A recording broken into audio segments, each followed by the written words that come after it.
Aviečių pyragas arba kitaip Raspberry Pi tai rankoje telpantis kompiuteris už 40 €, kurio panaudojimo galimybės iš tiesų yra beribės, nuo LED kontrolerio iki mini web serverio, ką šiandien ir parodysiu jums, kaip pasidaryti.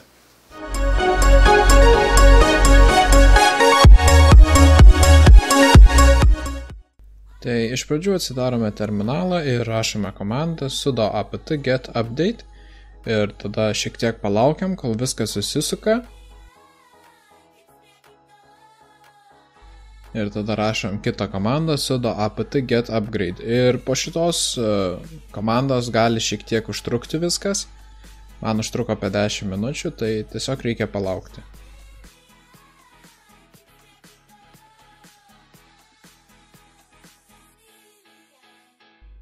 Šitiem dalykam pasibaigus galime pradėti jau visą instaliaciją ir pradėsim rašydami MySQL serverį. Tai rašom sudo apt get install MySQL server. Iššokusioje lentelėje sugalvotą savo slaptažodį įvedam, kurio norim, kad būtų MySQL serveris apsaugotas. Ir toliau įsirašom Apache ir PHP.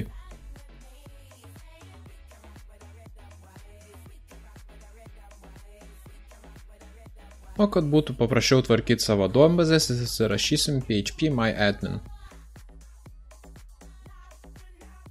Iššokusią lentelę pasirenkam savo šviežiai rašytą Apache serverį.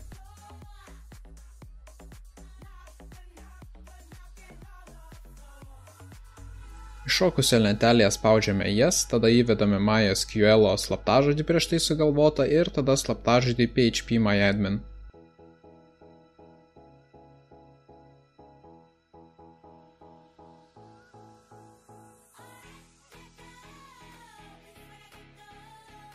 Kad viskas veiktų tvarkingai, turim į web serverio konfiguraciją įrašyti, kad mes naudosime PHP myadmin.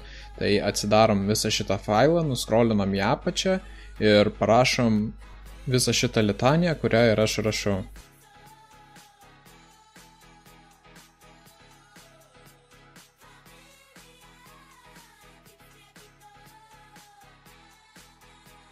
Toliau tiesiog restartuojam web serverį.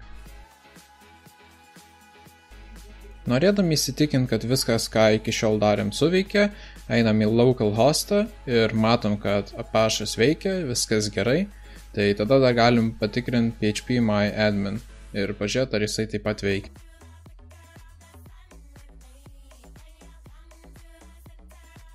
Prisijungiam su vartotojų root ir slaptažodį, kurį sugalvojame per savo konfiguraciją.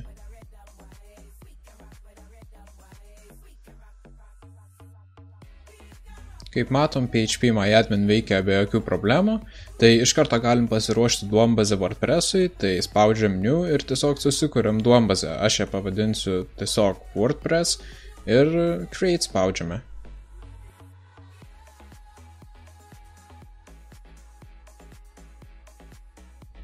Toliau sutvarkom permissionus, kad tiek mes, tiek WordPress'as laisvai galėtų prieiti ir modifikuoti failus.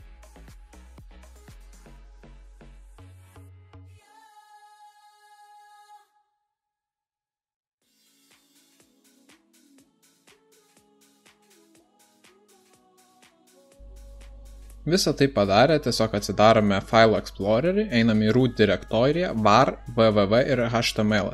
HTML čia yra tiesiog pagrindinis tas folderis, kuriame tupi svetainės failai. Ta index.html galime ištrinti ir tada į šitą folderį nukopijuojam visus WordPress'o failus.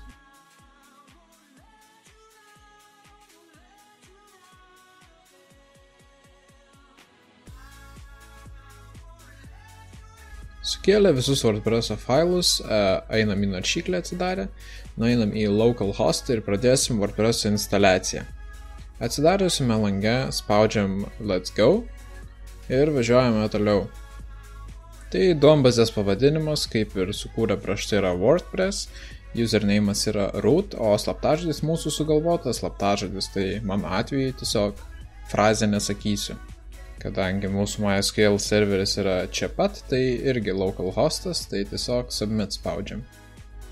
Jeigu su permissionais viską padarėt gerai, šito žingsnio jums neturėtų būti, kadangi aš ten anksčiau truputėlį susimoviau, tai man reikėjo nukopijuoti visą šitą ir sukurti naują failą toj WordPress'o direktorijai. Na, kadangi aš nebuvau davęs tų permissionų ir WordPress'as negalėjo įrašyti šito failo. Bet šiaip jeigu prieš tai viską padarėt gerai, tai jum neturėtų būti problemų. Bet visgi jeigu iššoks toks langas, tai tiesiog einam į tą WordPress'o direktoriją, sukuriam wp-config PHP failą ir nukopijuojam visą tai, kas yra parašyta.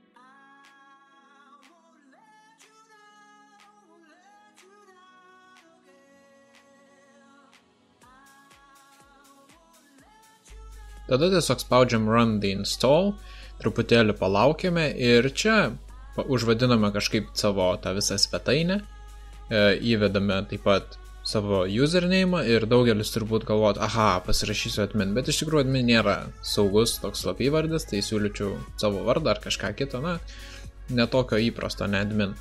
Sukopijuojam slaptažodžį, įrašėm savo L paštą ir tada spaudžiame install WordPress. Kaip matome, viskas puikiai įsirašę, esame WordPress admin panelėje.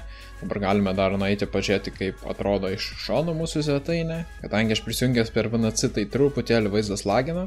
Pabandysiu per savo kompiuterio naršyklę prisijungti, kad galėčiau parodyti, kaip viskas atrodo ir iš tikrųjų niekas čia nestringa.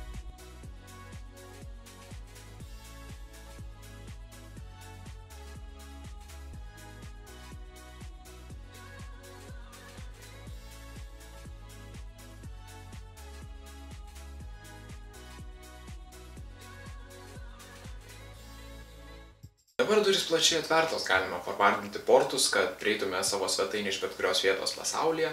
Taip pat nusipirkti kažkokį domeną, kad prišvartuotume svetainę prie to domeno ir nereikėtų IP adreso kiekvieną kartą vedinėti.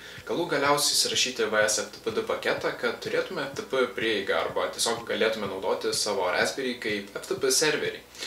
Tai manau, pamoka buvo aiški. Jeigu turi klausimų, kaip visada, rašykit komentaruose, thumbs up video ir aišku didelis ačiū savo paneliai, be kurios nebūtų pavykę gauti šitos vietės.